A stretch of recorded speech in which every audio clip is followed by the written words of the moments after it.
తీవ్రమైన ఎండలతో తెలంగాణ ఉడికిపోతోంది. ఉదయం 8 గంటల నుంచి భానుడు భగభగ మండుతున్నాడు. గాలిలో తేమ శాతం పడిపోవడంతో ఉష్ణోగ్రతలు సాధారణం కన్నా అధికంగా నమోదవుతున్నాయి. అయితే రాష్ట్ర వ్యాప్తంగా 50% లోపే గాలిలో తేమ ఉంటోంది. తేమ తగ్గడం మూలంగా ఉక్కపోతతో జనం ఉక్కిరిబిక్కిరవుతున్నారు.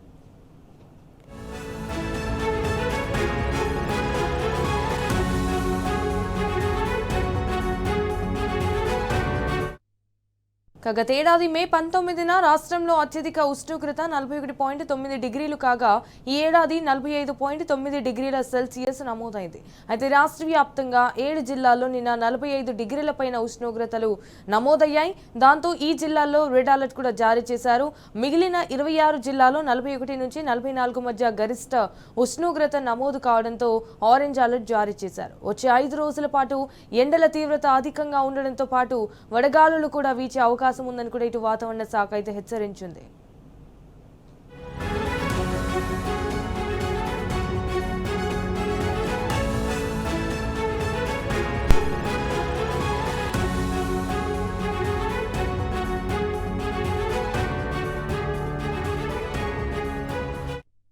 ఇటు గ్రేటర్లో కూడా నిన్న ఎండ దంచి కొట్టింది. మరికొండలో అత్యధికంగా 43.5 డిగ్రీల టెంపరేచర్ నమోదు కాగా కుత్బుల్లాపూర్ 42.8, చందానగర్లో 42.6 డిగ్రీల ఉష్ణోగ్రత నమోదైంది.